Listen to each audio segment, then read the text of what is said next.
Hello, this is Laura O'Brien from the Irish Pagan School and the Morrigan Intensive. And welcome everyone to another YouTube and podcast episode where we delve deep into the complexities of Irish history, mythology, spirituality, folklore, all the good stuff. And today we're going to look at a figure who is as enigmatic as she is fascinating, my own deity, goddess, Irish goddess that I am devoted to, which is the Morrigan. Now, I have spent years researching and working for and working in right relationship and a guardian at her most sacred site. And with regard to this goddess, I've got to say she is often misunderstood. So let's set the record straight, shall we? And let you know what the story is about the Morrigan as a war goddess. There's a lot of talk about war right now, and a lot of people are thinking about it. And when we look at somebody like the Morrigan and we see that she is a goddess of war or a goddess of battle, it can be very easy to get mixed up.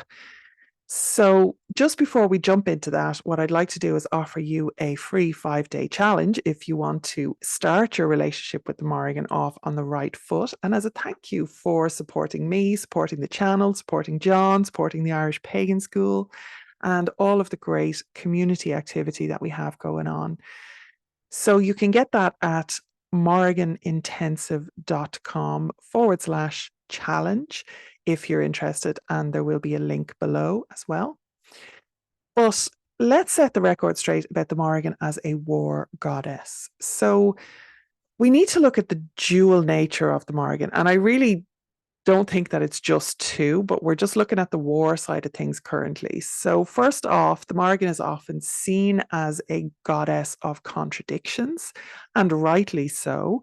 And when we start digging into her lore, it can be really confusing, and especially for new people, especially if you're not familiar with Irish mythology or Irish history or Irish folklore or any of that, it can be really daunting and overwhelming. That's actually why I created the 5-day challenge, by the way, because we go through a little section of lore each day and the little practices and everything. So it's a nice, easy way to get your brain into gear for all of this kind of deeper study as well.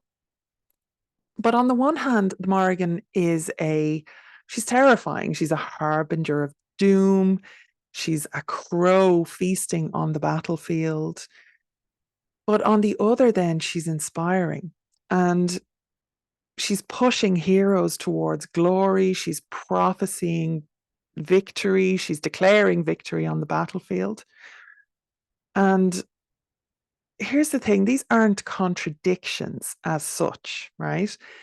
In my research, my analysis, my experience, those dual aspects, both sides of being terrifying but also being glorious with regard to war, kind of encapsulate what war meant to the medieval Irish. Now, I am an Irish historian, I have a master's in Irish history, and that research has really led me down this kind of rabbit hole of the context of the Morrigan, if you like. So you can't look at the goddess Morrigan just in a modern context. It's not that she doesn't exist in a modern context or work in a modern context, because of course she does, right? And her sisters do. But when we actually want to get to know her and try and understand who she is, where she's coming from, we have to look at the people that she came from, right? It's not the be all and end all, but ignoring these scholarly sources is a huge mistake that most neo-pagans are making. And indeed, they accuse me of gatekeeping because I put such an emphasis on it. But actually, what I'm talking about is what we do at the Irish Pagan School is the 3 pillars of contemporary paganism. So we learn, we experience, and then we integrate. And all of those 3 pillars are actually very important to having a healthy spiritual practice in a modern context, which is ethical, which is not culturally appropriative. But anyway, I'm going off in a tangent. So we need to look at what war meant to the medieval Irish, or even earlier than that, depending on where you fall with regard to how historical the medieval texts that we actually have as evidence are, right? So she embodies both the horror and the glory of war. And that's something that we need to understand if we're going to get to grips with who the Morrigan really is. So, the Morrigan and the Irish concept of war. Let's talk about war.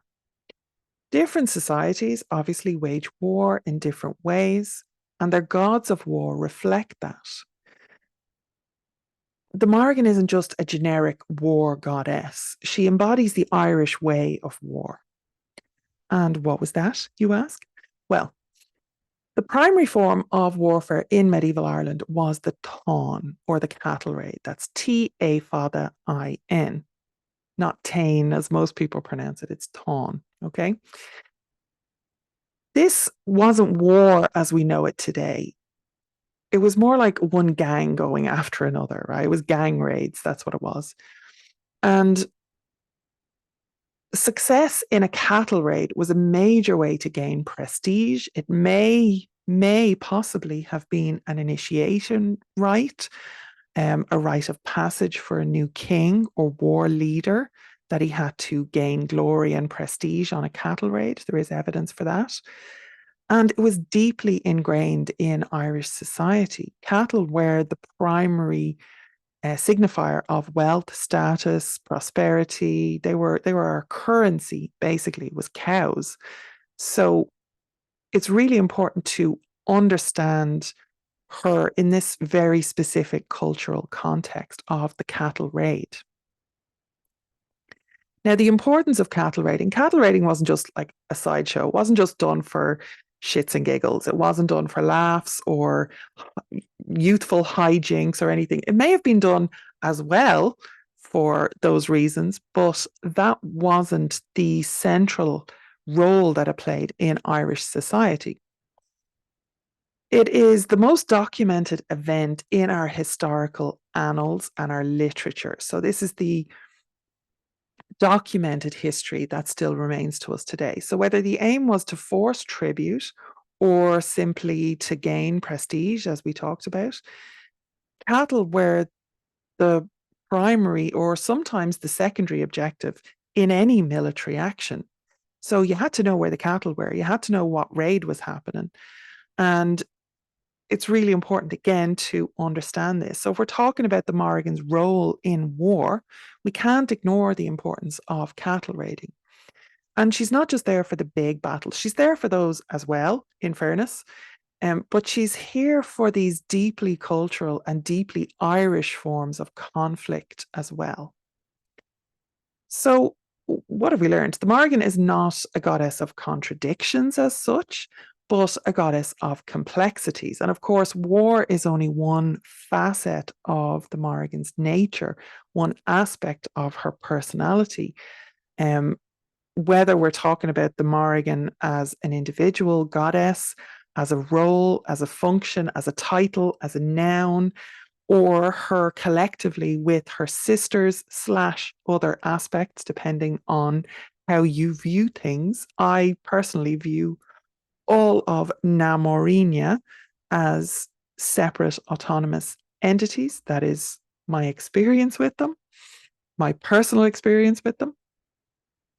But the Morrigan reflects the multifaceted nature of war as the Irish knew it, from the terrifying to the glorious, from the battlefield to the cattle raid.